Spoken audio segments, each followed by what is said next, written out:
Okay, good morning, everybody. Welcome to the session on stakeholder engagement, organizing, and coalition building for policy. My name is Becca Warren. I am the Food Security Plan Project Manager at the Vermont Sustainable Jobs Fund and part of the network backbone staff. Thank you all for coming. Before we get started and before I introduce our facilitators, I'll just run through the session expectations. So be sure your Zoom name reflects your first and last name and your organizational affiliation, if that's applicable to you.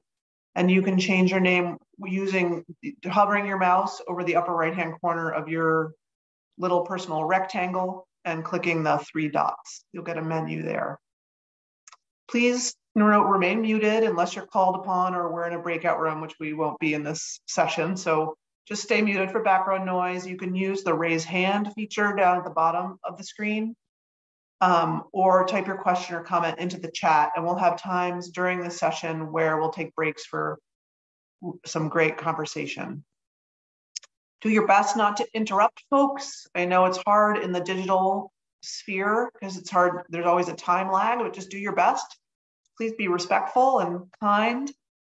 We are recording the session and we'll be sharing the recording later on the Farm to Plate website following the gathering. And after I'm done introducing everybody, I'll put a link back to the main gathering website in the chat so you can navigate back to the next session or if you need any additional instructions or reminders. So with those housekeeping details, I would like to introduce the facilitators, the rural Vermont staff of Graham Unangst Roofnacht, Molly Wills, and Carolyn Gordon. And thank you all for leading us through this session. Thank you, Becca, and thanks everybody for joining us today and the whole Farm to Plate network, and happy virtual gathering, everybody. I know we're all looking forward to seeing each other in person sometime in the future. So I'm going to start screen sharing and we're going to get going with our presentation, and I'll give you a little bit of an idea of the arc of our presentation and when there'll be opportunities for engagement and when we'll be presenting, and then we'll get going.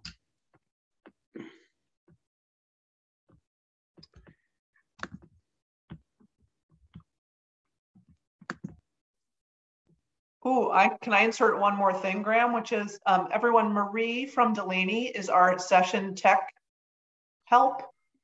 And so if you have tech issues, you can chat directly to Marie. So thank you, Marie, for helping us. Great, thanks, Becca, and thanks, Marie. So as Becca said, Molly, Caroline, and I are all colleagues at Rural Vermont.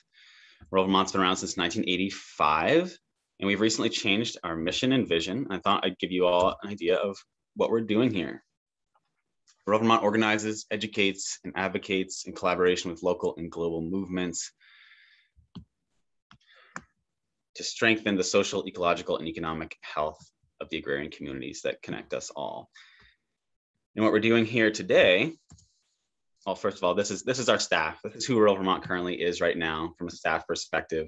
You see Caroline, who you'll be hearing from, Molly in the middle, Emma Paradis, our operations director, and Shelby, our development director. And what you might notice is there's no executive director in this photo. We are all directors here at Rural Vermont. We're a horizontally led organization, and we've been that way since, I believe, 2017 now, and formally made that transition and have a sociocratic structure, which we're largely working within to try to bring more equity to how our organization works. Here's a description just to remind you of what we're doing here today and what we propose to talk about with you all. And I think that the first line is really, says a lot about what our goals are here today. That direct stakeholder engagement and organizing. And you'll see a lot of examples of education as well as coalition development and movement building and advocacy for scale appropriate regulations are critical to the advancement of the strategic plan and a more equitable, resilient, and accessible food web in Vermont. And of course, one of the big aspects of the gathering this year is the strategic plan. Jake spent a long time yesterday morning really articulating what the new network structure is anticipated to look like, and recognizing as well that This is all in development, and it's going to be developing as we go forward. I think that's sort of the implicit nature of any large organizing network, which we really see farm to plate as.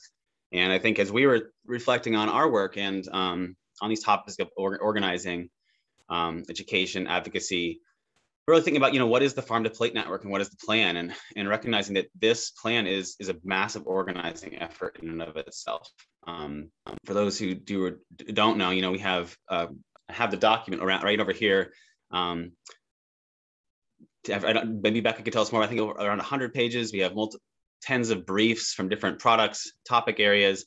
And those briefs all had lead authors, but they also had a number of contributing authors who also reached out to, this web really extends. And I think that's the point we really saw in the Farm to Plate plan, was that this is really a dispersed effort, trying to bring in folks, a lot of different expertise, a lot of different positionality, to collaboratively work on articulating a plan, knowing that we have to start somewhere. It's going to keep being grown over time. And that's also part of our presentation here today, is recognizing that there's some work that isn't currently included in the plan. And we'd really like to make the point that that some of this deserves to be, and we'd love some support going forward for that. But here are some of the goals that we noticed from the plan that directly relate to some of our work. And although the phrase food sovereignty isn't used in the plan, we'll talk a little about it today. And we think that a lot of the values espoused in the plan directly relate to food sovereignty. So you see that all people in Vermont can access the knowledge, skills, and resources to select, grow, hunt, fish, forage, process, store, and prepare local food. The number of farms and food businesses supporting that state regulations are scale appropriate will increase. So we're seeing some baseline goals that really relate to what we're talking about here today. I'll pass it to Caroline. Yeah, I'll just take a minute on this example, because we surely don't have the time to really reflect on every detail on how the plan does and does not relate to ongoing work that we do as Rural Vermont, but just wanted to provide one example with this quotes from the plan as they relate to the compost foraging issues. So we've been working for a number of years with the poultry farmers for compost foraging, who you see in the top left corner, a group of farmers that have been advocating to change the definition of farming to include on-farm composting of food residuals. Oops. And you see that was actually also a goal articulated in the plan. So the first quote on the top says, edible food, food scraps, and other food residuals are used for the highest purpose and are not considered waste. So that's what that basically does, is now having an avenue to use food residuals on farms as a compost, as a forage for hens. So you see on the bottom left that these poultry farmers actually use the composting materials as a feeding grounds for their poultry. And that is a higher use in the management hierarchy that is established by the Universal Recycling Law for the agricultural use before it goes, for example, into digesters or anything. And then it's also interesting to see how the plan actually carves out kind of a snapshot of what the advocacy goals are that we are also supporting and working towards in coalition with Vermont Public Interest Research Group, Conservation Law Foundation, but also with the support of Compost Association of Vermont. Not sure if Natasha Duerter joins us here today. I think she was registered. She was the lead author of this brief that I got this quote from, and that is the recommendation you see here at the bottom. And that is that the state should address unintended consequences of allowing commingled organics to be trucked and depacked out of state by providing economic support and incentives to maintain existing in-state infrastructure, and also strategically encouraging on-farm composting systems. So this is something that we really make a focus of our campaign also for the next year, that we want to see our Agency of Natural Resources really enforce what's already in the law much more stringently, and have the resource be protected from not being commingled with other recyclable materials, have microplastics contaminate the compost resource, but really encourage what is called source separating, which means that it has to be food scraps have to be separated from other recyclable materials at the source of generation, so that there's a clean stream of organics that then can be composted and land applied.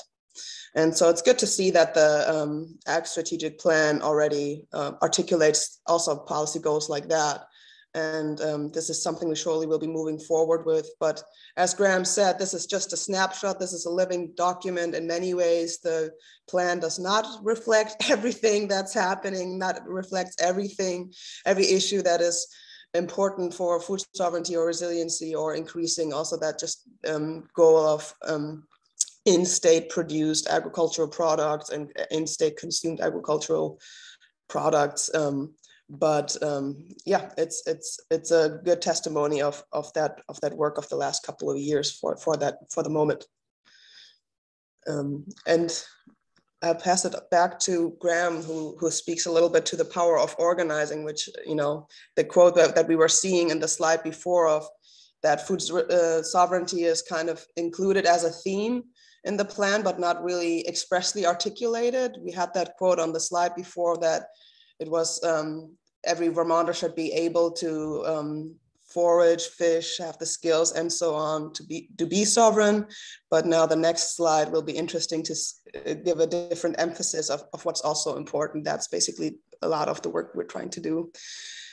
Go on, Graham, there you go.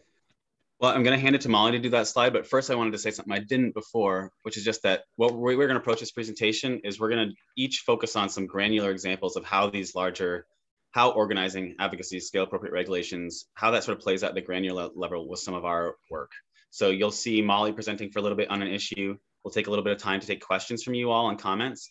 Then I'll take a little bit of time, likewise, then Caroline, and at the end, we'll have a more generative conversation about issues you see emergent in your communities, how you're growing coalitions, and you know how we can support each other in that work going forward. So I'll pass it to Molly and go to the next slide. Thanks, Graham. Hi, everybody. So we're here to talk about movement building. And like Graham just mentioned, we've got a number of examples that we think are useful in talking about how we do that work, but we're really focusing on the strategies and the tactics and the coalition building and what it takes to be part of something bigger than what we're talking about here. And the core of movement building is grassroots organizing. And everything that we do is in pursuit of something larger than ourselves. And we're always working to build our grassroots power and sovereignty. I love this quote in art by Ricardo Levine Morales. And I think it really speaks to the importance of food sovereignty in grassroots communities, developing local solutions that work for and support them. And it's also the power of tapping into something greater than ourselves and working to achieve cultural change. So I'm just going to take a minute to read this because I do think it's powerful. If you give me a fish, you have fed me for a day. If you teach me to fish, you have fed me until the river is contaminated or the shoreline seized for development. But if you teach me to organize, then whatever the challenge, I can join together with my peers and we will fashion our own solution. So again, we've got some examples, but we're talking about these overarching strategies that can really be applied to whatever the issue is that you're working on. You can go ahead to the next slide, please, Graham. So we're going to use the raw milk campaign as an example of a grassroots organizing campaign, and also a specific campaign that's part of a greater movement.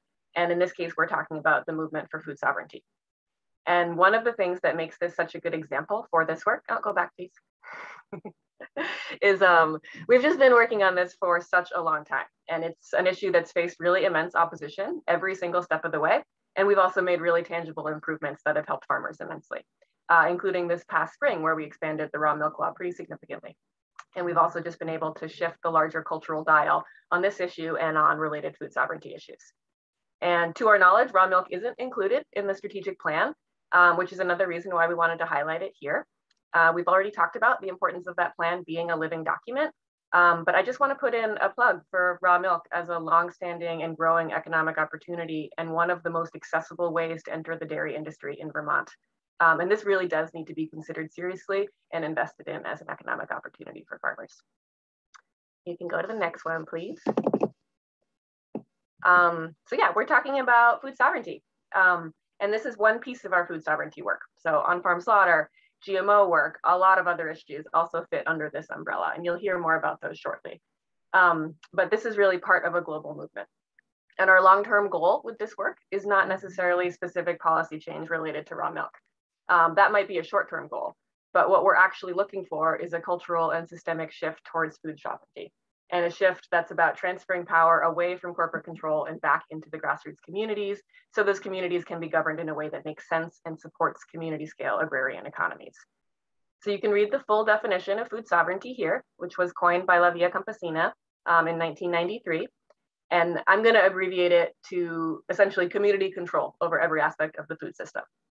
And with raw milk, that means that we're talking about farmers feeding their communities, maintaining control over the price and the market, and consumers having a choice around the foods that they access. And you can go to the next slide, Graham. So our approach to this work and all of our advocacy work is really three-pronged. So we're going to talk about organizing, education, and advocacy as sort of three overarching categories that we use. And this allows us to grow our base, which helps us achieve those short-term, very necessary goals. But those are also in pursuit of our long-term vision, which along with our mission was recently updated. And I'm just going to read the first sentence of it. But rural Vermont envisions a just and equitable world rooted in reverence for the earth and dignity for all. And that's a big deal. We're obviously not going to achieve that working alone. And so we're going to start by talking about organizing, because every single issue that we work on comes from and is led by our grassroots community. And so the way that I really think about organizing is through relationships. It's about trust and relationships and getting other people to do things, and then getting those other people to get other people to do things. And whether that's signing a petition or showing up to something, testifying, talking to a neighbor, whatever, it brings people together and it builds power and it builds trust. And here are some photos from a 2013 Raw Milk Summit, where we brought together many producers to discuss priority areas of improvement to the law and how they should be addressed. And we also had an educational component on the right. You can see there's a guest speaker from the Raw Milk Institute in California, actually, because lack of technical assistance was something that has been identified as this community of something that they really need and they're not able to access here. You can go to the next slide, please. So I'm not going to read all of these, but these are some of the many strategies that we've used to make progress on the raw milk issue. And actually, I got cut off by this word cloud software. There's so many more that they just wouldn't let me put in here. And also the size doesn't really correlate to the importance or how frequently we use these, but I do like that build relationships is pretty front and center. And I think that's very accurate. But in a nutshell, it's lots of bringing people together and sharing ideas and co-developing goals and strategy and figuring out what we can live with, because we never seem to be able to get everything we need when we need it. So it's also important to keep this work fun and light whenever possible, because policy work is super heavy and not very sexy. And in order to keep folks engaged, we really need constant leadership development and new faces, and also just having people enjoy this so it's not such a slog every step of the way. And so, yeah, we really build farmer leadership, and we have low bars to get folks involved and then support the development of skills so folks can feel comfortable testifying or providing public comment or mentoring other farmers. And yeah, I'm going to let you read these yourself, but mostly we're bringing people together, listening and learning and making it fun. And if you go to the next slide, there's a good example of that. I love this photo. It's at our 35th anniversary, and it's Zach Brandow, who's performing a skit demonstrating some of the absurdities of the raw milk law. And here he is with a ridiculously oversized raw milk warning sign, which used to be colloquially known as the death sign amongst farmers, because it was required to be absolutely enormous with really horrific language about what would happen if you drank raw milk. And we've since been successful in reducing the size of that sign to a much more reasonable 8.5 by 11 with much more straightforward and less sensationalistic language. And it's just a fun way to think about sort of helping enact that cultural change. And in the upper right-hand corner, you can see, we call them consumer cards, but this was for raw milk and meat as part of our food sovereignty campaign, customers declaring that they want access to these foods. And then we would take a big stack of cards, I mean, it was well over a foot high, I think, and drop that on the committee, on the Ag Committee's desk at the legislature, and physically demonstrate the amount of support that's out there for this kind of work. You can go to the next slide. Just some more photos. This is a raw milk celebration party with raw milk and cookies on the left I think that was the victory party for when we got the changes to the sign and some animal health testing. There's Doug Flack on the right, who is one of many poster children for raw milk in Vermont and has just been constantly in the streets and really advocating for this issue for a long time. Next slide, please. So moving on to the education piece. So we've got this ever-evolving farmer leadership team that's really at the root of this campaign. But the truth is there's way more customers than there are raw milk farmers. And to be successful in short and long-term goals, we need everyone. And so one of the ways that we've engaged customers is through raw dairy processing classes.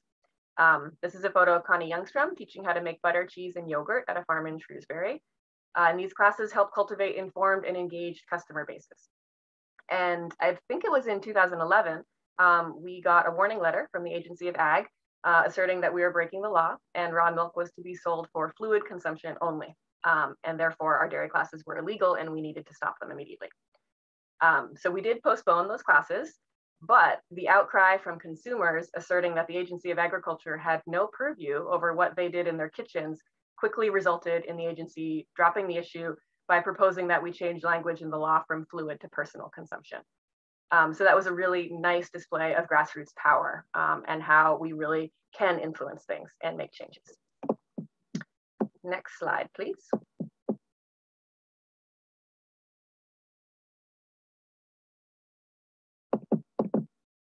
And again, you guys can mostly read these yourselves, but we try to keep things fun. We've had a lot of illegal dinners and contraband coolers and things over the years because these traditional foods that folks have been eating and accessing forever are illegal to sell or to be brought off the farm or whatever it may be. And so we're just bringing some awareness to that and with a little bit of tongue-in-cheek humor as well. And you can go on to the next one, Graham. And so most of the gains that we've seen through raw milk have primarily come through the legislative process, but that absolutely would not have happened without widespread and informed grassroots bases to support that work. And so in Vermont, legislators really don't need to hear from that many people for an issue to have an impact. And it's like knowledgeable and informed producer testimony was definitely the foundation to the successes that we saw with raw milk work this spring. But it was truly like the extremely passionate, educated, and so diligent outpouring of community customer support literally every step of the way that pushed this bill over the finish line.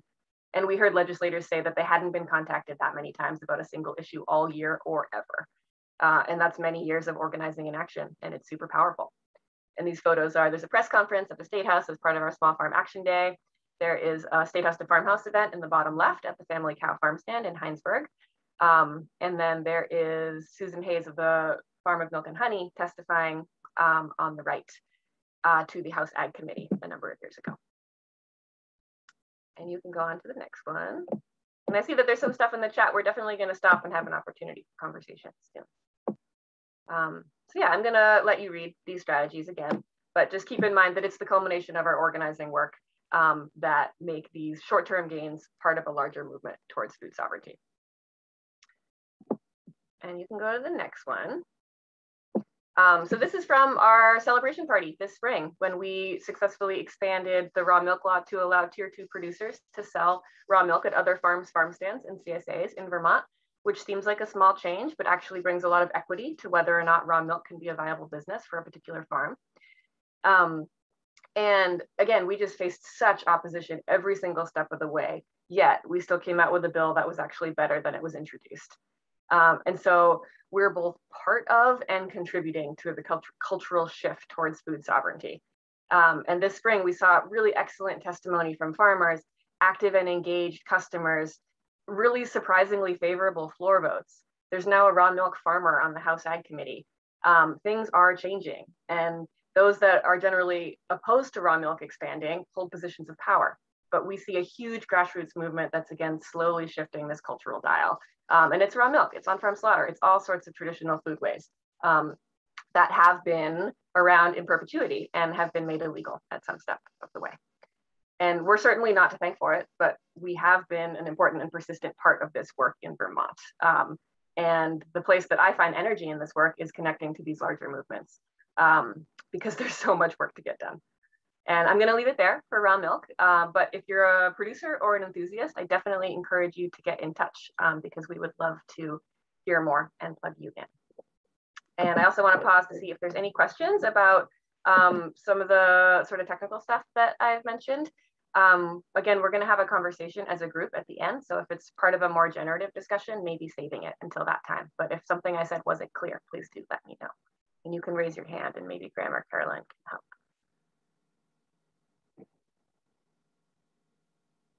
If there's not any questions, I'll pass it off to you, Graham.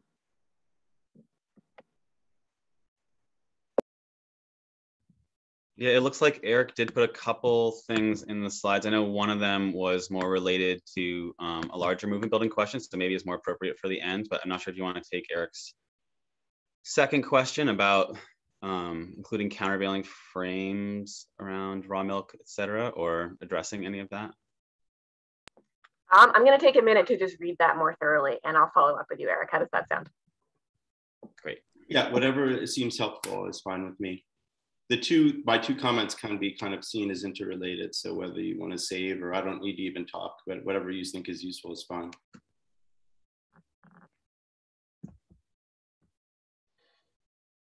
All right, so I'll go on for now. And it sounds like, Molly, we will go back to that at the end of the presentation.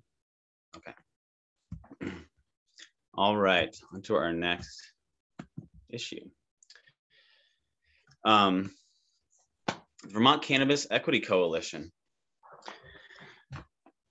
So one of the ways we work as a staff at Rural Vermont, one thing I didn't say is you saw we have 5 part-time staff members. So Molly, Caroline, and I are all part-time staff.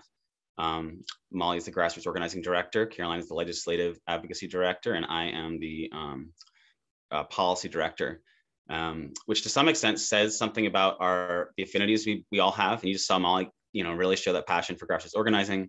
Caroline also has a similar passion for legislative work in the legal realm. And the reality is that we all go in and out of the policy, organizing, education realms in the work we do, because it's part of the vision for how we do our work. So I am the primary lead on this issue. We often have leads and co-leads just to make sure we can have some redundancy and some support and some literacy across our staff on issues.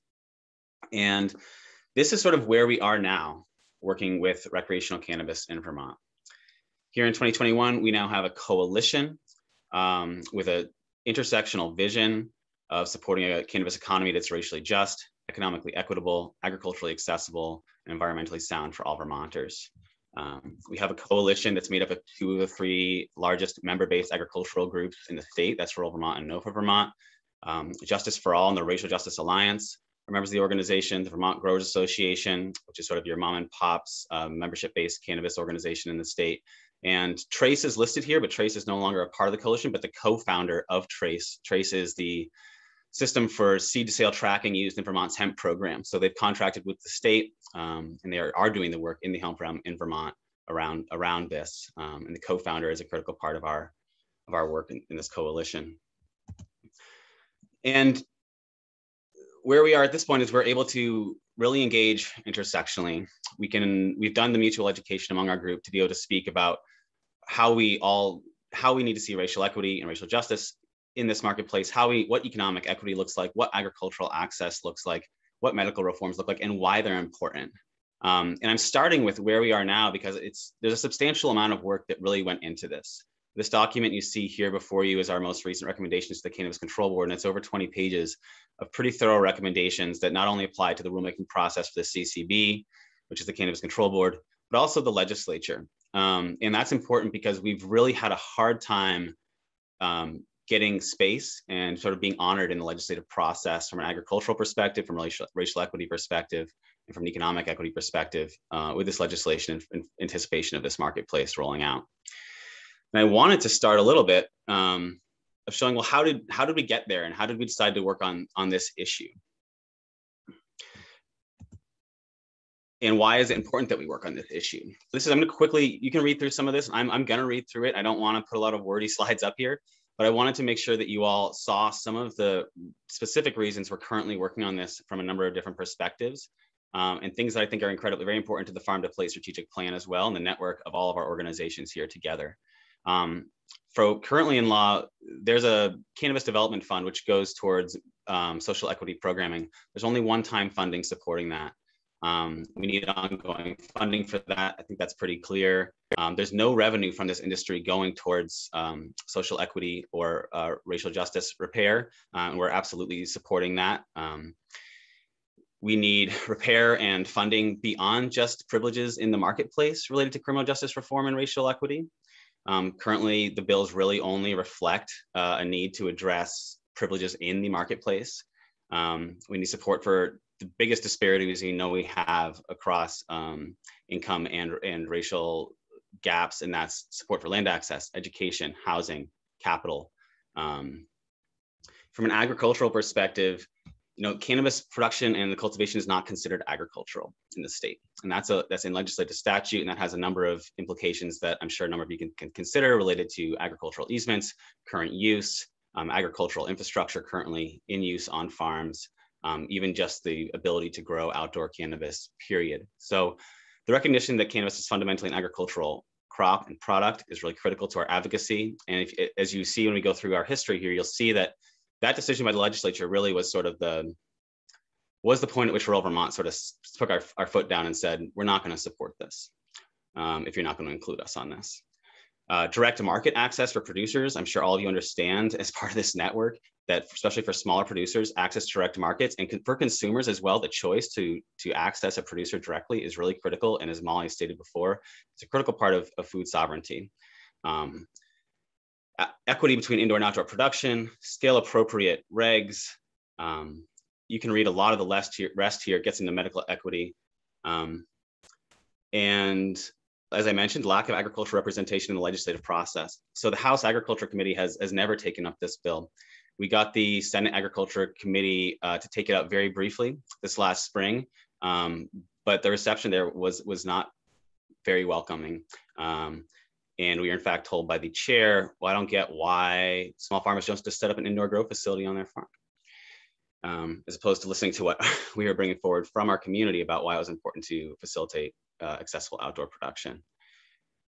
So, and then we look to farm to plate as well. When we see these amazing briefs and this extensive plan, we have briefs for spirits, for hemp, for beer, for these not quote unquote non-food products, and cannabis and the folks who have been in that marketplace, in that culture for a long time are again not addressed in the plan. So I just want to explicitly sort of bring folks in this network into this community and into some of the work and why it's valuable and important. Just some of the questions that we ask as an organization as well when it comes to how are we going to take on an issue? Can we take on an issue? Have we worked on it before? Do we have a legacy impact on this? For this issue, we worked on hemp for a number of years. And as you'll see in a little bit of the history, there was an effort for a long time to keep recreational cannabis and hemp as very separate things. And at some point, as legalization came closer, they became more intertwined. It was really necessary to get involved to try to shape equity across those industries and differentiate them.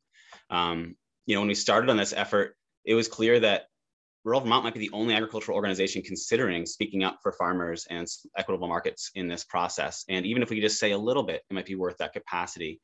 And we started with pretty low ask engagement. It wasn't much capacity. We didn't know if this issue was really meaningful to our constituents. And over time, we've grown this coalition where it's become more of an issue that we've worked on over time and more capacity is put into it. What's the potential impact? And again, this is one of the reasons we got involved in this issue from the beginning, is we saw sometimes, like Molly said, most of our ideas do come straight up from organizing, but part of our role is also to monitor what's happening in the State House, what's going to come down the pike at people, what might affect people that they may or may not be aware of and thinking about. And as this legislation was being developed, it became very clear that this could be an industry which could have a dramatic impact on not only small farmers and small businesses, but also on racial equity and repair, on economic equity, and sort of repairing some of the harms done by the war on drugs as well.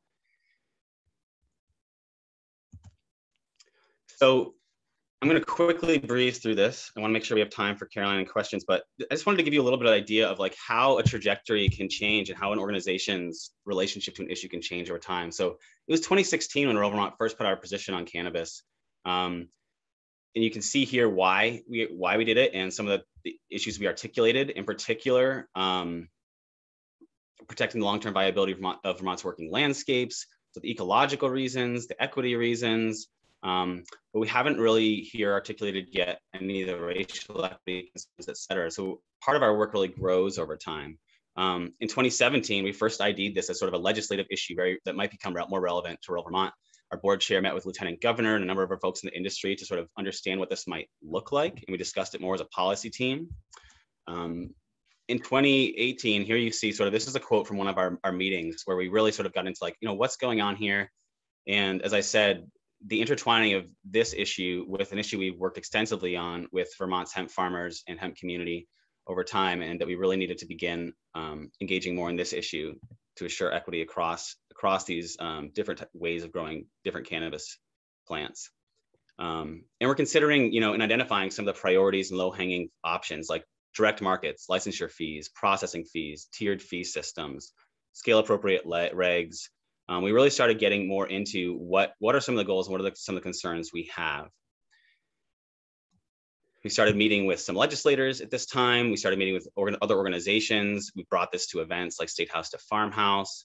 And then in 2019, we started really communicating about this more to members. We'd already done some communicating. That first 2016 position was clearly communication, but it's just saying like some of these tools that Molly said, you communicate with members, you communicate with the legislature, you over time determine, how much is your community engaged in this? What's at stake here for your community?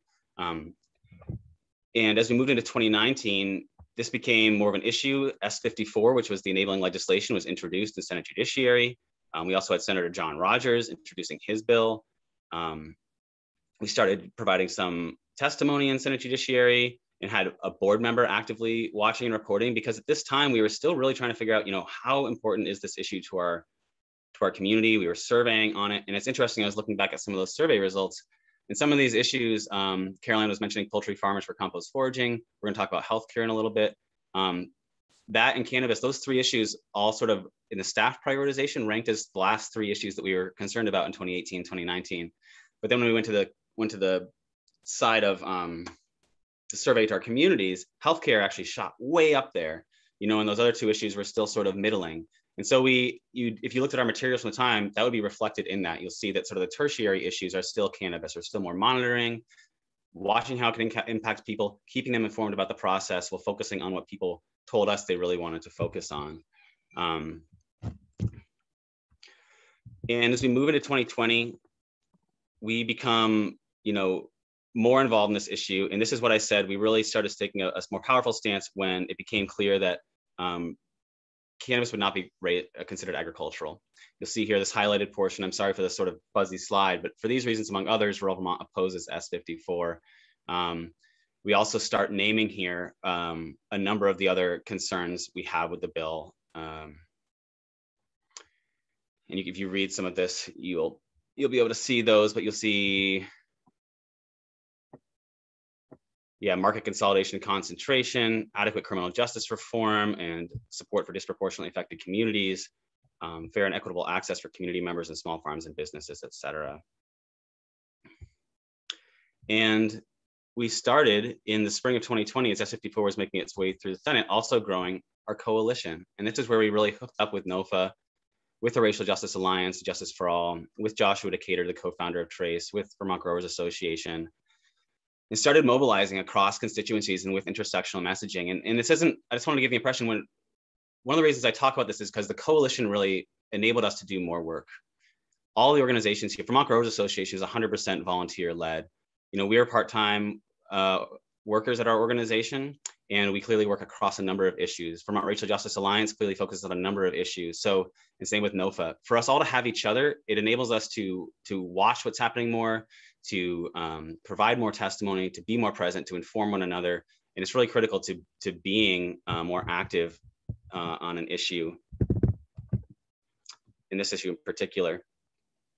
And you'll see here the 60 plus, I think this petition ultimately had over 100 small farms and businesses signing on. And there were two other petitions at the time, one independently from Racial Justice Alliance or Justice for All, which had, I think, over 400 signatories, and over 200 hemp farmers signed a petition from the Vermont Growers Association saying no to this bill. And despite all this, we really received very little attention from the legislature and from the ag folks in particular. It was COVID too. So you're not seeing a lot of in-person photos because a lot of our real intensive organizing around this issue really started during COVID. And we're going to talk a little bit more about that. So what do you do if the legislature won't invite you in?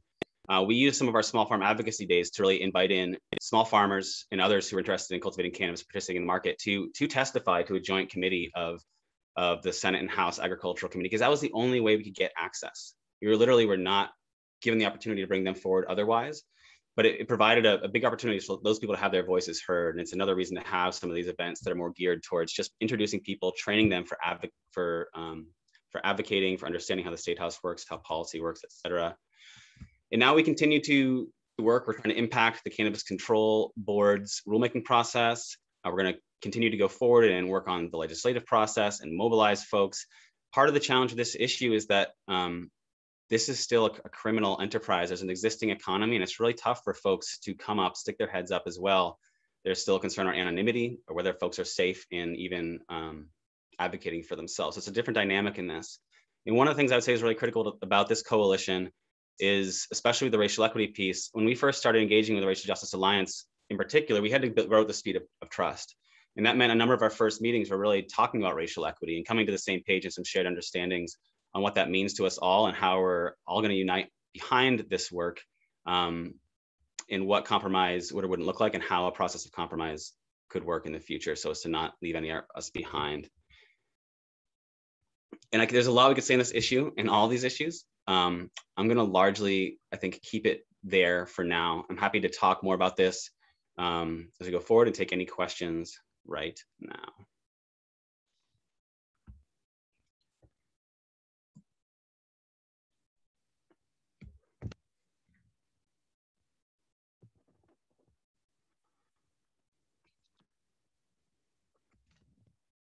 Molly or Caroline, are you all seeing the chat? I'm having a little hard time with the screen share. I want to make sure I'm not ignoring anybody.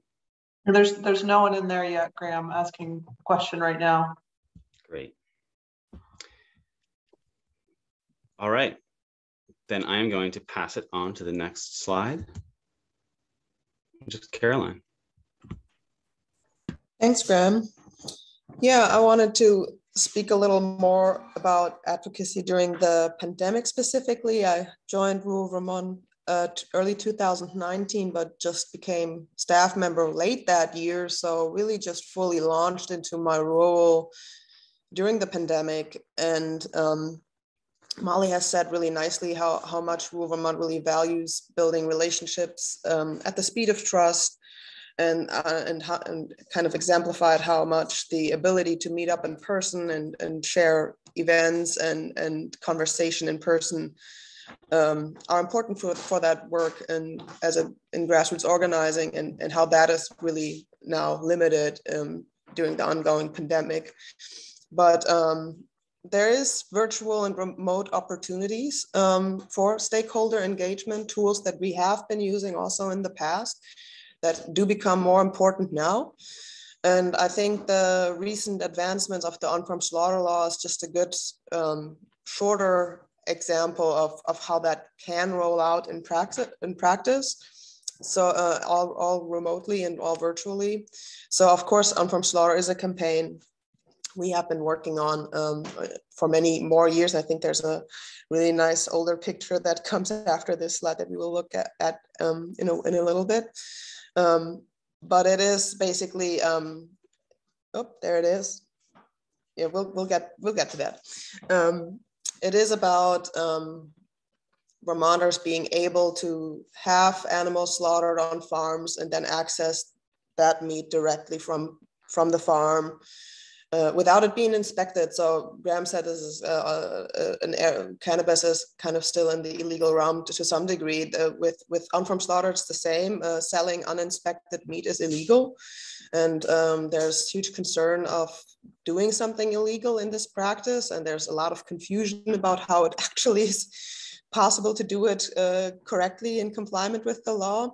So in summer 2020, I received a policy inquiry. That's something we receive inquiries on an ongoing basis. And that was a homestead scale pig farmer who was saying that because of the pandemic, there's an increased interest in local meats and an increased need for really fostering resilient food system, given that there's great concern of supply chains collapsing and such. So they were saying, I want to raise more pigs and slaughter them on farms, and I will just go ahead and go beyond the 15 animals that I'm allowed legally to slaughter on farms. And I don't care if I comply or not comply with the law. I will be open and transparent with the agency that this is inadequate, that this is not sufficient for what needs to be done, and that I will go beyond this. And I might even report that I have been doing this beyond what's legally allowed. And I want to put myself out there with that activism, really. And so we were getting back and forth via email and the phone. And I was kind of, just trying to inform about what the repercussions may be about that, but also just seeing opportunity that there is someone from our constituency who is showing significant leadership and will to advance the law, basically increasing the allowances to fill that immediate need and producing more local meat and having that accessible, and working with that constituents and asking, would you be willing to put that in writing so I can share it at the quote with legislators, would you be willing to testify potentially, and then doing my part of the work, and that is to just launch an initial poll also that fall to see who else among our constituents bumps into that issue. And then we were able to issue a sign-on letter to the legislature the same year in the fall, just ahead of the upcoming legislative session early this year. And so early on in the session when we started, legislators knew, okay, there's significant support among rural Vermont constituency to increase the allowances for on-farm slaughter. And the greatest obstacle we had to overcome was that legislators argued that actually the practice is not relevant at all because people don't register and report for it. And so we had to kind of make the case that there's why that is, and that it is a significant case. What was really helpful was that the Agency of Agriculture sort of admitted that the practice is of continuing great importance and in the state, and they proposed by themselves because of that to repeal the sunset that was on the law, and that is basically a provision after which the on-farm slaughter statute would have come out of effect automatically. And they said, we don't need that anymore. We can secure this institution in the law in perpetuity because people are using it and it is relevant. So that was very helpful. But on the other side, the agency is from our perspective also accountable for causing confusion in how the practice can be done well, because there's a lot of gray zones that create a lot of insecurities. And we did a survey among our supporters and constituents about how the increase of allowances relates to other possible policy priorities. And we also in that survey asked about, so are you confident in the law and are you complying with it? And we saw there that many are insecure and many are for that reason not in compliance with the law. And aside from then also through small farm action days that Graham had brought up, being able to provide a lot of testimony that from members, Mary Lake, who's on the picture on the top left, was part of it, that an increase in allowance would be now helpful to address the meat processing bottleneck in a decentralized way and just allows more, especially small ruminants processing, which also the farm to plate report flags as an issue, not being able to bring these smaller ruminants into inspected facilities, slaughterhouses. So parallel to that, basically, we showed, yes, the practice is relevant, people speak to it, why they don't comply with the law. We need to increase the allowance, and we need to also hold the agency accountable on showing with their education materials and maybe through guidance. That was what we were aiming for in writing, how it can be done well, so that in the long run, we also parallel to improving access to the practice, increase compliance with what's in the law. And so we were drafting a guidance document for the agency as a starting point for potentially providing some of that guidance. And the agency was really hesitant to put anything in writing because we now discovered that there's actually great insecurities from the agency themselves, whether or not what we're doing in Vermont, fostering food sovereignty, is maybe contradicting federal law. So they're hesitant to put anything out there. And what they did then instead was doing a virtual forum, kind of a Zoom meeting that had been recorded, that is now available on the agency's website, where in very bureaucratic tone, there was sort of a quick rundown of what is permissible and what is not. And so this is something we're still working on, I would say. I'm not sure if you all see the last point. Yeah. Is there any final point under the guidance document? I think the last point I wanted to make, we are, alongside the pandemic, still being in touch with our stakeholders, basically through workshops we still are able to conduct, because luckily that in an outdoor, socially distanced fashion, we find that still safe to do. And here you see on the top left, that is a workshop we facilitated last October, masked, at Wild Roots Farm. John Turner just became a board member of Rural Vermont 2. And that's an opportunity for us to have these kind of policy conversations with folks who are either already practicing on-farm slaughter or want to get into it, or from a consumer perspective are curious how it might work. And there we can talk about really why does it or does it not work on the ground well, and how can we improve it. And so this fall we have been doing a series of workshops, and one is still coming up December 5th up in St. Albans. If you're interested in this, please sign up. It's 2 weeks from now.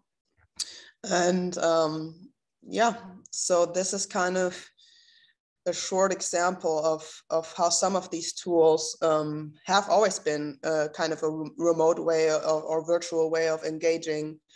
And a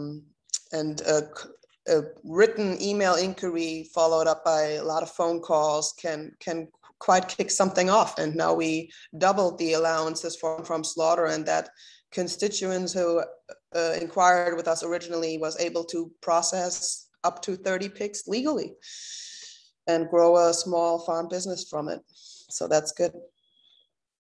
And with that, I will pass it back to Molly to speak a little bit about our healthcare work. I'm just going to quickly take it, Caroline. I recognize that we're a little in what we'd want to do for our presentation, so I'm just going to skim through. Maybe we'll wait to take questions from on-farm slaughter until the end when we open up for more questions and for a larger engagement with y'all. But the next couple of slides, I just wanted to show you all that this is the same. This is Mary Lake as Caroline showed this year. And this is Mary Lake in 2013, when she was also doing on-farm slaughter workshops with Rural Vermont. This is our former board chair, Carl Russell, and Lisa McCrory. And just to show that this issue we've been working on this for a long time, and you take one step forward, 2 steps back sometimes with policy. Those are some of the risks when you're approaching a policy issue, as Molly said with raw milk. And on to this. Thanks, Graham. Yes, we've got these great examples of campaigns like on-farm slaughter and raw milk that are part of these larger food sovereignty movements. And then we have something like healthcare, which Graham talked about, a little bit about Rural Vermont's involvement. And this is an already existing huge movement across the country and across the world in countries that don't yet have universal primary care. And so Rural Vermont on our own, honestly, we don't have a shred of hope of influencing this. It's not our expertise and we're just too small. But in coalition, we can learn from and really support the many initiatives from citizen advocates and leadership from groups like the Vermont Workers Center and bring farmers into this conversation. We worked with NOFA a couple years ago to gather over 40 farmer comments to the proposed rate hike hearings that Blue Cross Blue Shield and MVP were proposing. And that contributed to more comments than those groups had ever received about their annual rate hikes. And so at the end of the day, we can make sure policymakers know that lack of access to affordable healthcare is a chief threat to the well-being of our ag economy and by extension, our food security. And so universal publicly funded healthcare is also the #1 recommendation that currently exists in the Strategic Plan for Ag Healthcare Brief. And full disclosure, Graham and I were the lead authors on that brief with a lot of other support. But there is a movement for this, and we're part of it, and we have agency in affecting it. And there's absolutely a tide of support that's coming from a lot of different people that have been leading this issue for a long time. And we're really hopeful that coming together as a coalition can help move the dial on this issue. And yeah, you can go to the next one. It's just some more creative ways that we've brought healthcare into our work. And you can go right on to the next one, Graham. Great. So this is a Wendell Berry quote, and we're talking about why this matters, right? And so farmers and farm workers provide a really critical and essential service. We all need to eat. And ag and farming are absolutely an act of resistance to the corporate dominated food system that is swallowing community scale farmers across the globe. And so when we organize, we're powerful. And the more that we are, the more that we can affect change. So we're gonna ground this a little bit in some global movements that I find really inspiring. We've talked a lot about Vermont, but I wanna put our work in perspective because we don't exist in a bubble, as much as it might feel that way. And we are inextricably linked to a number of global efforts, regardless of political lines. And so when we grow our power, we're working towards many shared goals. So you can go to the next slide, Graham. This is just very quickly talking about, in a second, the populist moment in the late 1800s. And so in a nutshell, it started with a couple thousand farmers, and they started spreading the word through organizing via wagon train from town to town across the country. It began as a farmers alliance, and they were holding meetings, distributing information. They had over 1,000 newspapers, and they were calling for agrarian reform and anti-middleman cooperative movements.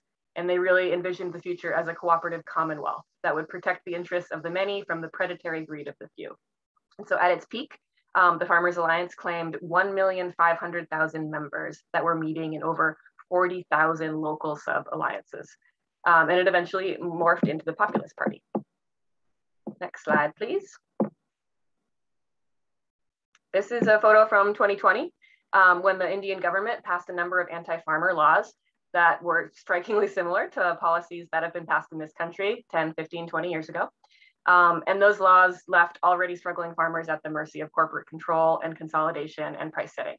And so it sparked what might be the single largest protest in human history, the farmers' protest in India. And tens of thousands of farmers marched to the capital to protest, and upwards of 250 million people in India supported them in solidarity. And it's been going on for over a year now. You can go to the next slide. Oh, and the Farmers Alliance, there's a number of regional Farmers Alliances. The populist movement started with the Farmers Alliance in Texas, but there was one in the Southwest, there was one in the East. They were just like all over the country, but they were relatively small and they grew really monumentally.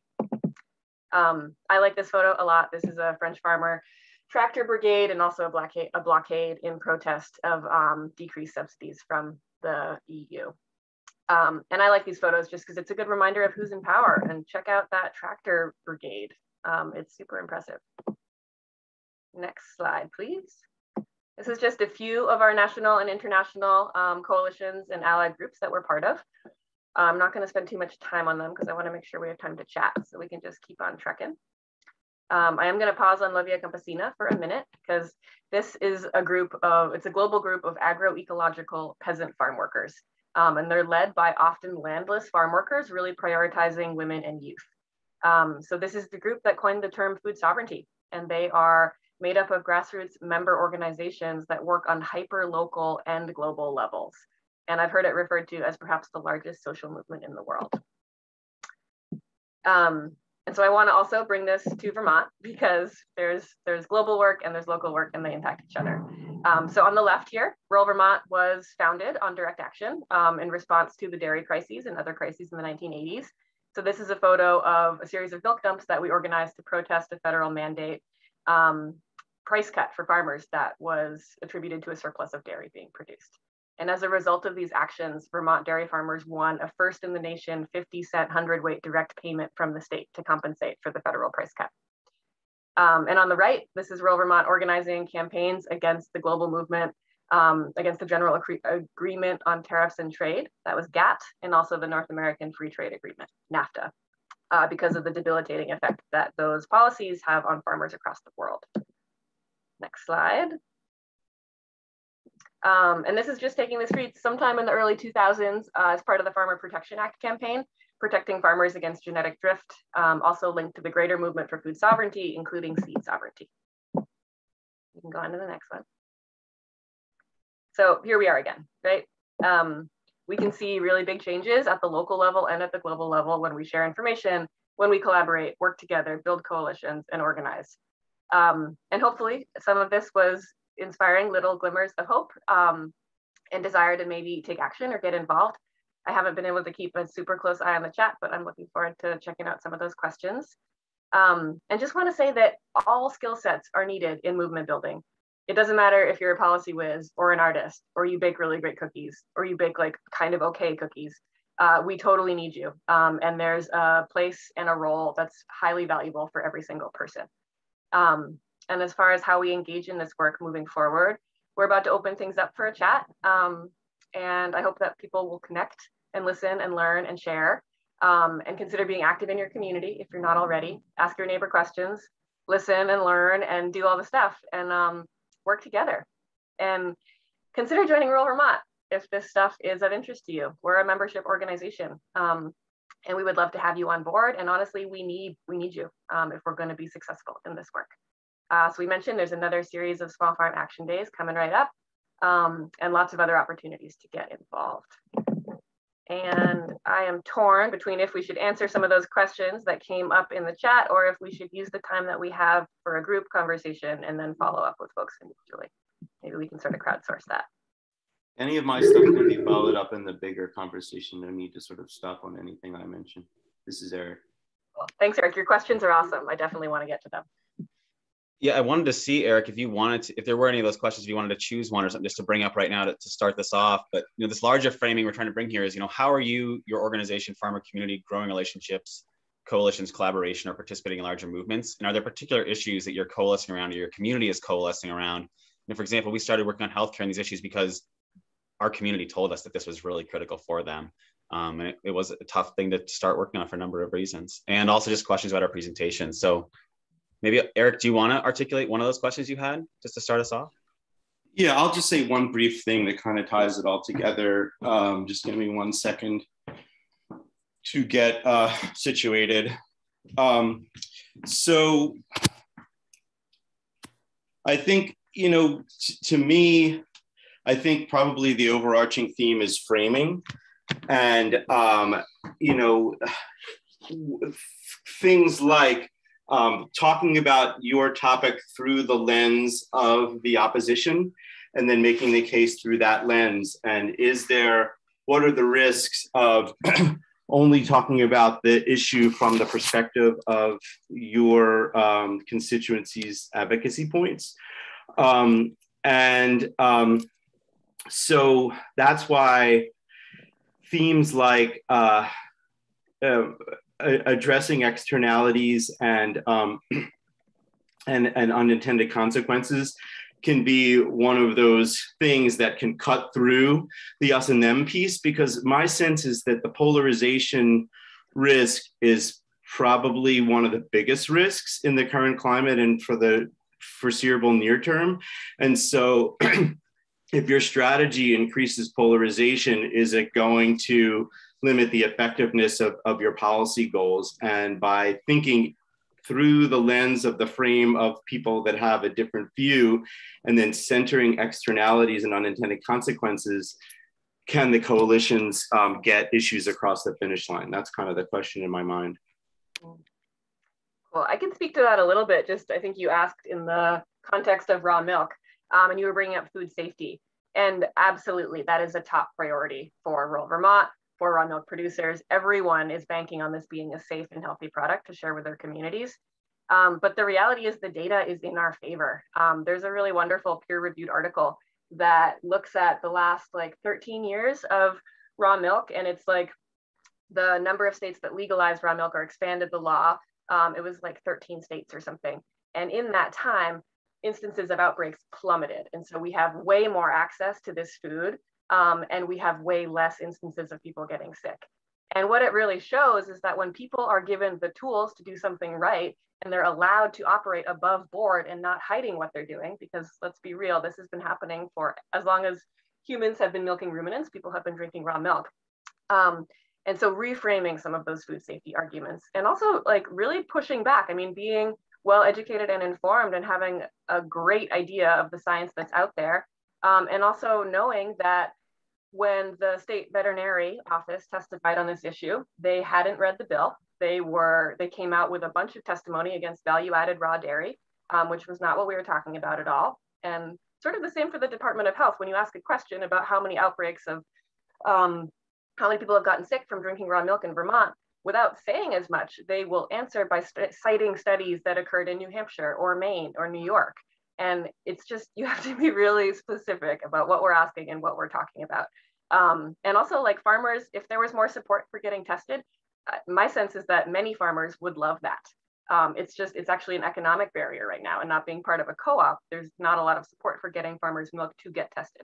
So if we could actually get the state on board with this issue and support these farmers rather than making them feel like they're doing something wrong, then we would go a long way towards just ensuring that this is a super safe food product for everyone, which again, the data really does show that. The Vermont track record shows that farmers are doing a fantastic job.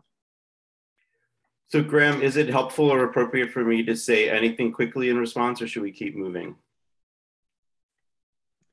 I just wanted to see quick. I know Caroline also had herself unmuted. I didn't know if she wanted to comment quickly to Eric. And if you want to, Eric, yeah, I can also see. Can you all see that Erica has her hand up?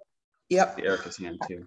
Just checking in. Did you want a quick response to the meat processing part of it? Well, no, let's stick with raw milk since she went in with that data point, because I think it's all broadly applicable. So this theme of safety was one of the things that I also captured. You know, what enables a producer to be willing to come forward and give their views on the creation of a market for a new product, or what would enable a state agency to come forward and try to facilitate a conversation that would get to a better outcome on a product where it's actually safe and the data supports it. This is something that I've been looking at a lot in my own work, sort of the subjective experience of safety on the part of a stakeholder, whether the stakeholder is the state government or a producer that's afraid to speak out on an issue that's in their interest. And so I don't have answers on this. I mean, I could talk about it for a long time because I've been studying it, but I think that it's this question of how can a coalition support the experience of safety of a stakeholder such that they can actually willingly include their voice in support of something or to help refine a policy position. I think that's an opportunity to consider.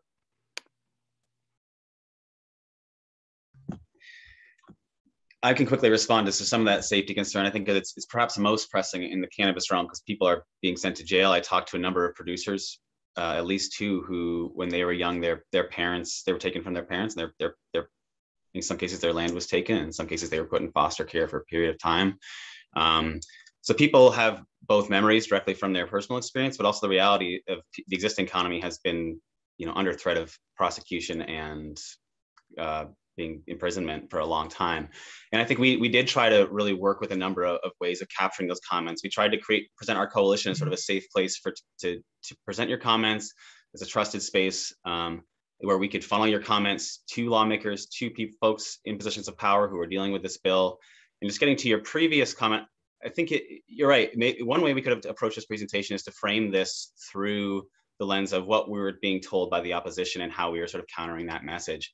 And I think what we really focus on here today is like some of our methodology and what we heard from our membership. But for example, in the cannabis realm, we really started this work trying to be pretty cordial and sort of meeting the legislature where they were at, trying to, explain, we recognize that your concern is this.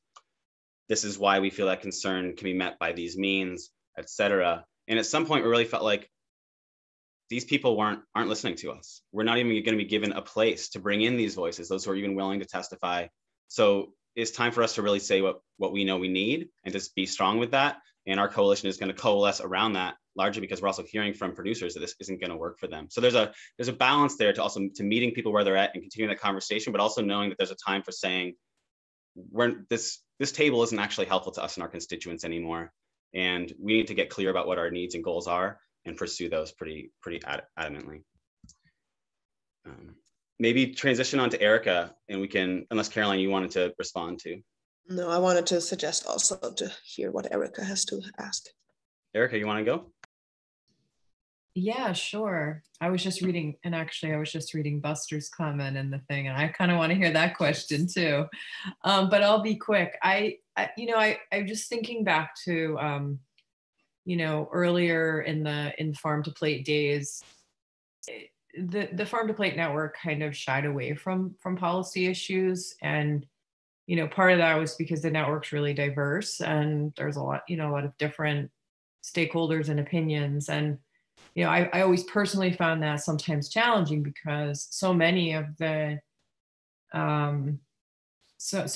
needs do lay in the policy realm, and it also anchors it, kind of in democracy. So I'm just curious. I saw, in the new network structure that there will be, I don't remember which area, but there will be a policy group. And I'm just kind of curious in your take, or anybody's take, in the group here today, how they sort of see that policy moving forward. Is like, could potentially really getting a network, the power of a network behind policies in moving them forward, or is it more just maybe policy discourse and then other organizations kind of move issues forward in a separate way? I'm just curious. I can address that a little bit, but if there's someone from rural Vermont who feels comfortable, I'd prefer that. I don't work for policy, I just know the recommendation. So let me know if I can weigh in. Would be interesting to hear from you, Becca, if you have a sense of how that might change. But just to echo what you say, Erica, that's exactly how it's been in the past. For example, the compost foraging issue, there is a food cycle coalition working group where we were bumping against that barrier of not going into policy work there specifically, but just use the farm to plate group as a forum for discourse. That's also like that in the meat supply chain task force that we're engaging with. And I agree that what's spelled out in the strategic plan already, as I mentioned introductory, also for that compost foraging issue, is essentially political policy recommendations. And so Becca, yeah, passing it to you. We had that, we're also just familiarizing ourselves with the plan, how to restructure the network, and we're eager to engage, of course, but as an advocacy grassroots organization, we hope that there might be some movement on that front. And so then I can bring the perspective of someone who was the editor of the policy brief and helped with the priority strategies, but I do not work on policy and now or in my previous work. So my understanding about the priority strategy action team on policy is that it will be addressing the recommendation to coordinate on policy. So my understanding, and Erica and all of you have a much deeper history with how the network has approached policy work. And I think with the policy brief, those folks who were working on it and listening to the co-authors and the people they spoke with generally agreed that having a long-term plan for shared policy goals would be really an advantage and a new way of looking at it. So they're calling it a policy roadmap, sort of looking at what are we looking at, a year, 3 years, 5 years down the road that we could work on in coalition. And then in addition, the idea of if we had a roadmap, then at the beginning of whatever moment that we start thinking about interacting on policy issues for that session, let's coordinate and get ready for the session together. So that's my understanding of that action team. It could be wrong, but I think that's the hope with that. Does that make sense to all of you policy actors? I can just quickly say I'm a member of the steering committee at Farm to Plate, and this is a conversation we had last week in the steering committee call. Is sort of, there's still a bit to be figured out, I think, in the policy realm, right? Like that policy roadmap will be the first place we start, but I think some of the questions that were raised were about specific policy recommendations. Like Molly mentioned, that the #1 recommendation of the healthcare brief is to pursue a universal publicly funded healthcare. And so there's a big question: is Farm to Plate going to pursue that advocacy?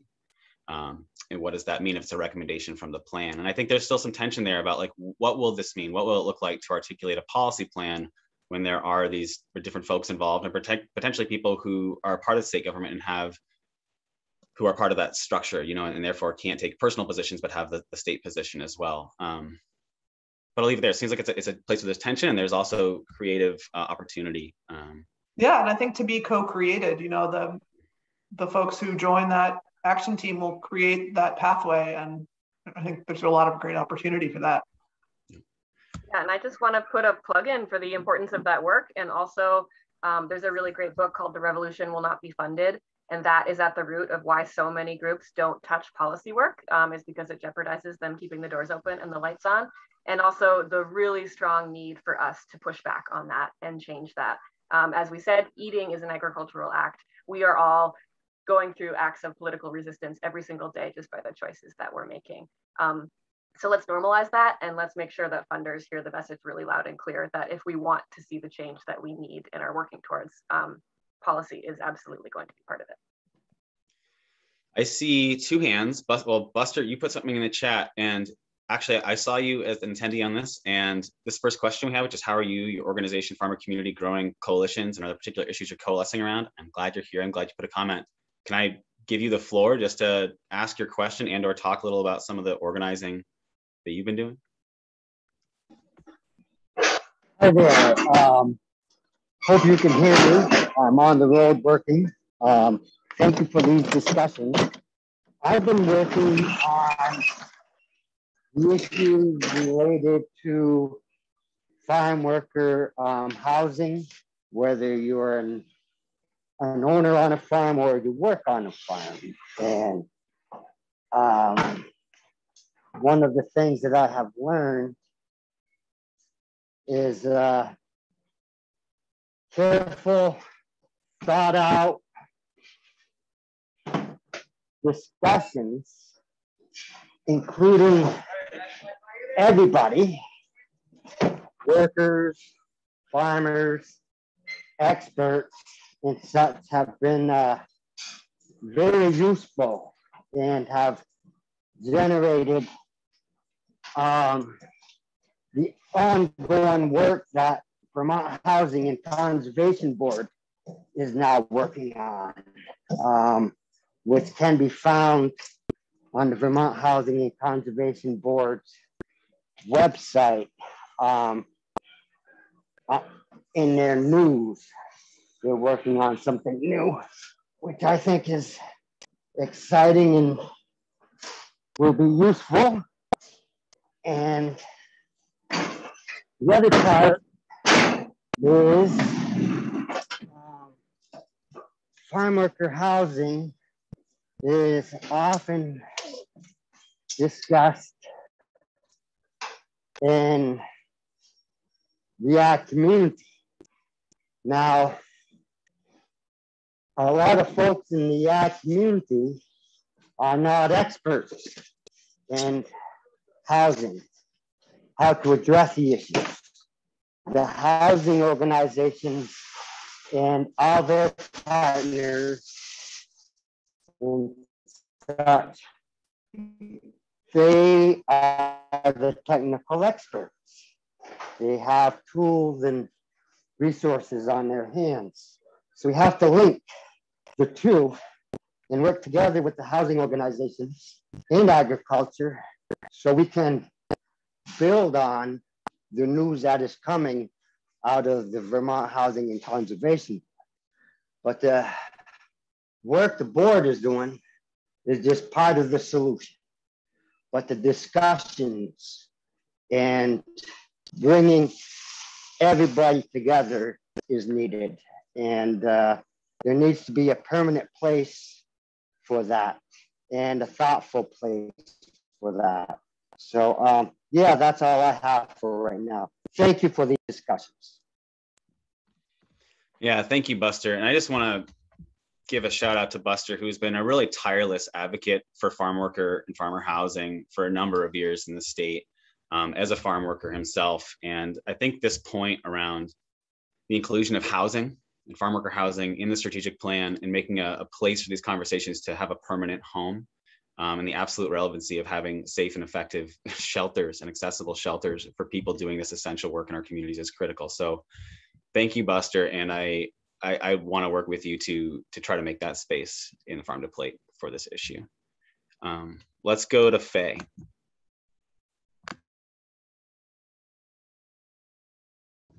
Hi all, this has been really great. I was just curious to hear your thoughts around, I feel like it was really interesting to hear, especially the full trajectory around the evolution that you've had around cannabis and just like the years and years and years of work around raw milk. And one of the tensions I feel sometimes in community organizing and advocacy is that pull between like the long, what I feel like is when you take the time to do really deep community organizing, like you all are talking about, progress can be slower, but the impact is greater and deeper, you know, like there's a much, I feel like there's room for more transformative change over the long term, but there's kind of a tension with wanting to get a win now and get some change and see some progress. So I'd just be interested in hearing your thoughts around kind of that tension between pace and long-term impact. I can start with that one and just say that in many cases, no matter what the issue is, we're looking at harm reduction. And so we try, or we don't ever lose sight of our long-term goal about what we know that we want and need to achieve. And then we sort of backstep from there about what are the short-term goals that A, get the agrarian community what they need right now so they can keep on farming and keep on doing that work. And B, what can we coalesce with around other groups as part of a coalition and work towards the things where we do have shared goals. And we're probably not going to agree on everything, but sort of putting aside some of that pride and ego piece and focusing on where you can agree and where you can pursue those short-term goals. And the crux part of that, in my eyes, is never missing an opportunity to emphasize that whatever victories we do achieve are part of this greater movement. And so it's really important that we have celebratory moments and that folks come together and they do feel like progress is being made. And so I think we should celebrate all the time, every chance we get. And I also think we should use every chance we get to talk about how this is great, it's also not good enough, and we have to keep on doing this work. And that again speaks to the importance of constantly bringing in new people and building leadership, because people get burned out. This is hard work. And it is pretty demoralizing to keep on doing it, to be working on raw. I've been working on raw milk for 10 years now. The farmers involved have been way longer than that. So yeah, find ways to stay inspired and also just don't lose sight of what we're really working towards. Yeah, just to give another circle back to the example I brought up earlier, there was this, in on-farm slaughter, there was this specific inquiry and issue arising around increasing the allowances, and that did, you know, surface as a significant issue also in the greater survey then when we compared that ask to other possible policy priorities. And it was one of these, so to speak, easy fixes where you just like change a number in the law and not unfold a big other issue that is maybe, for example, not even in the law, like on-farm butchery, for example, is something we've been talking about. And then just, it was good actually to pursue advocacy for like a short-term goal, just as a conversation starter, just to have kind of simultaneously a greater discussion about why does or does not the institution of on-farm slaughter work out for folks on the ground as it's written currently in the law, and where's also maybe the shortfalls in administering the law and why. And that conversation that we could have in the same realm, because we were discussing the short-term goal, then had led to a mandate that we're working on now to draft legislation that would allow for animal shares, CSA programs with on-farm slaughter. And that discourse that we're having now with the agency really gets us into the nitty-gritty details of why is the agency hesitant to implement on-farm slaughter law effectively in Vermont, and that is, you know, the conflict they have with how this correlates with the equal to status of Vermont, with federal law and what's permissible under that, and kind of their fear basically to go contradictory to what's allowed under federal law, and potentially losing equal to status for state meat inspection in the state as a reason for being hesitant, and kind of amplifying that there's this great opportunity for unfarmed slaughter in the state, allows us now to work with the agency on kind of clarifying these kind of questions that they have with FSIS, and hopefully in the long run get our ag agency on board, which they say they would like to on a personal level, really on a administrative level, on board with promoting unfarmed slaughter within Vermont. I just wanted to say one last thing in response to Faye's question, because it makes me think again about like that connection to global movements. And I remember a number of years ago, I think it was before we did our groundswell tour, which is sort of a grassroots organizing tour in Vermont. We were a member of the Human Rights Council at the time, which was an intersectional body in Vermont of sort of nonprofit organizations centered around human rights. And some of those folks had made a trip to visit MST in Brazil, which is Landless Workers Movement of Brazil. And one of the things I heard from them was there was a lot of criticism and talk about how in the US, there's a tendency to do these sort of one-off campaigns, as you said, Faye, these sort of, okay, let's go after this, we need a win. And I think there's some structural points we should tease out of that, which is like Molly said, you know, there's funding. A lot of our work on these issues in the US is funded. And a lot of work that's done by popular movements in other countries is not necessarily funded. So there's certain things that we might pursue here because of some structural reasons that we might want to become a little more aware of, and think of why is it that we need to show that we have that win versus perhaps growing long-term coalitions centered around socio-political, economic values and movements, such that we can generate campaigns when we need them to collaborate. And I think one of the things we notice here in the US, and I think specifically thinking about the language going on in the COP right now, or in the Climate Council in Vermont right now, we hear language like climate smart agriculture, we hear language like nature-based solutions and net zero. And in the global agroecology movement, those are words that are recognized as sort of appropriating what agroecology and food sovereignty have been talking about for decades, and removing their socio-political elements and just sort of centering them on depoliticized ideas around environmental agriculture or notions like net zero, which is really just not a reality. There's no, we need to reduce emissions at their source. So I hope that was a connection that I was able to tease there. But my point was that, you know, this isn't just something we're recognizing here. There's sort of a global recognition that there's a difference between working on long-term movements and coalition building around values we all center in politics, as opposed to just one-off campaigns that we might need to meet funding goals. And then thank you so much for the expressed support in the chat. I see Ali leaving a comment there. I think we're at our time now. So just thank you all so much for joining. Stay in touch with us, get in touch with us individually. See our email addresses here on the slide. We welcome your feedback and further comments and suggestions. If you have any, please reach out to us. And yeah, enjoy the rest of the conference and hope to see you all soon. Connect more. Hey, wait, hold on. I'm gonna give the what to do next thing, but I wasn't quite ready. I wasn't tracking the time. All right. Oh, we're taking a break. So that's gonna be awesome. Then at 11:15, after you've taken your break and gotten your warm beverage or your snack or whatever you're gonna do, petted your cat. Okay, I'm gonna put the right link to our next Zoom room. Oops. Please hold, please hold. Okay, so I just put into the chat the link to the Zoom that we will be all rejoining at 11:15, and Jake will be revealing the local food count, which hopefully will be positive because he's really built it up. So hopefully it'll be a great one, but I have no idea what it is. So that'll be really exciting. And I'll see you all then. Thank you so much, Graham, Molly, and Carolyn, for this really amazing presentation. I know I got a lot out of this, both just information and also a lot of food for thought about my work. So thank you very much. Thanks, everyone. Appreciate you being here and enjoy the rest of your day. Okay, everyone. Bye. Thank you.